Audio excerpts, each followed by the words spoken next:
So today we're going to talk about the card called the Magician. It's card number 1 in the major arcana. So Rowan, when you think about a magician, what do you think about? Magic. Yeah? So what do magicians do? They put tricks and it looks like they're doing magic, but they're not. Yeah, so sometimes it's just an illusion? Yeah. They want it to look real, but they don't have real magic. That's the bad part. So magicians do tricks like pulling a rabbit out of an empty hat, right? Making something appear that you didn't know was there. But most of the time, it's just an illusion that makes your brain think something has happened when actually it hasn't happened at all. Something completely different has happened. So let's talk about the card. What are the 3 meanings of the Magician card? Manifesting, illusion, and trickery, and energy. So the first meaning of manifesting, what do we see on the card that tells us about that? A magician with tools. And what tools does the magician have? A cup, a wand, and a sword, and a pentacle. And what do those represent? The 4 suits of the deck. Cool. So Rowan, what does it mean to manifest? What does that word mean? Have an idea in your mind and then making it true. Yeah, making it real. The best way to do that is to focus your thoughts and your energy and your actions and your emotion on that goal. And those ideas, the thoughts and energy and actions and emotion are represented of the 4 suits of the tarot deck. That's right. If you want to learn more about those 4 suits, check out our video called What's in a Tarot Deck, linked in the description. Let's give an example of manifesting. Let's say that we had an idea of building a treehouse. And we wanted to make it real. We have to have the thought of what is the treehouse? What does it look like? And then we're going to get all the things for it and then find a perfect tree but it has to be in your yard. Yeah, for sure. So we have to have the thought of what the treehouse would look like. And then we have to have a decision that we're actually going to do it, right? Yeah. We have to put our energy into the idea that we're actually going to do it. And then we need to have actions, right? We have to go to the store and buy some lumber. Yeah. And some nails. How does your emotion play into that process? Excited and you just really want to do it. What emotions would make your manifestation less successful? I feel not as happy. Yeah, if you start making your treehouse and you discover that making a treehouse is hard, because it might be hard, right? Yeah. And it so is hard. If you get frustrated and angry because it's hard to do, does that give you a better chance of making your treehouse a reality, or do you think that might hinder you from being successful? It would hinder you. Yeah, so keeping your emotions positive to give you the best chance of having a successful manifestation of your idea of a treehouse into an actual treehouse that you can have in your yard. So can you think of a time when you had an idea and you made it real? When I was sewing a dress because I really wanted a dress, it was really hard. Just took a very long time. But you had a vision of what you wanted, right? Yeah. And you took action. I took out my sewing machine and I took out the fabric that I wanted. And then I looked up how to do it. And who helped you? Grandma. It was hard, right? And you got frustrated? Yeah.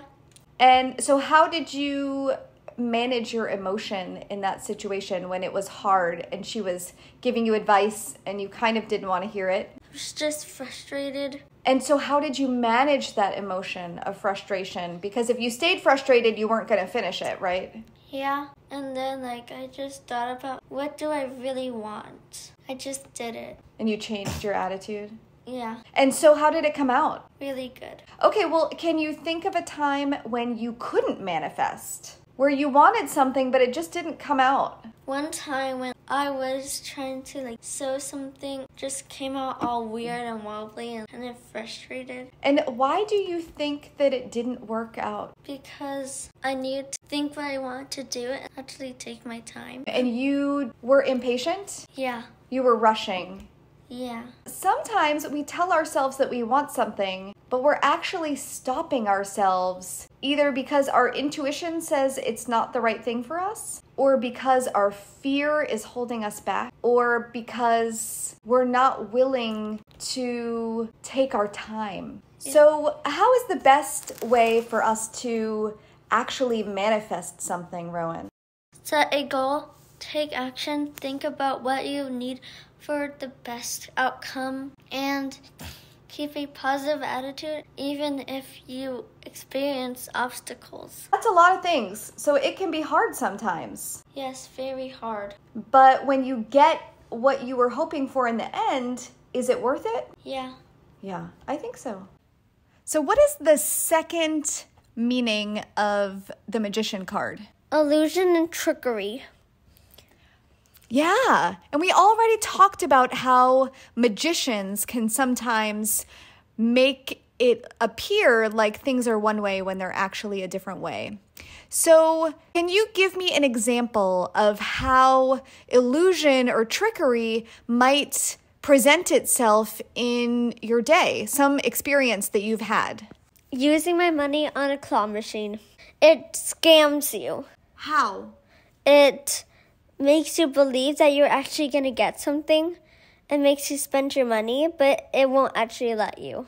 Yeah, it's a machine that makes it seem like it can pick up a prize for you, but it is designed to never be able to pick up the items that are there, right? And so then you feel disappointed that you used your money and you didn't get anything in return, right? Yeah. So when you see this card, it might indicate that you should pay attention to the things that people are saying to you or the way that things appear. Be a little bit skeptical or question whether or not the information is true or if you're misinterpreting or having a misunderstanding about something, right? Yeah. So what is the third meaning of the Magician card? Energy.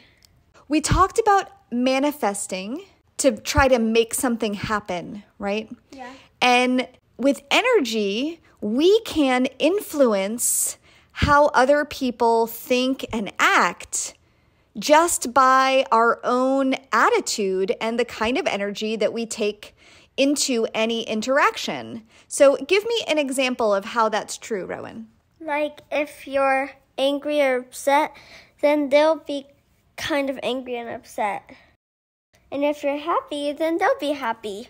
Yeah, so if you come into an interaction with someone feeling frustrated or angry or aggravated, then it might give that other person also a bad attitude. But if you come into that interaction feeling happy or joyful, then they will probably match your energy. And if they were feeling grumpy, maybe they'll start to feel uplifted. Yeah. So, Rowan, when you go into your math tutor and you're feeling unhappy about having to do math or you think that it's going to be too hard, then how is the interaction? Bad. In what way? Frustrated. You feel frustrated. Does your math teacher also feel frustrated? A little bit. And why do you think that is? Because she can't teach me. Right, because you're not open to hearing the information, right? Yeah.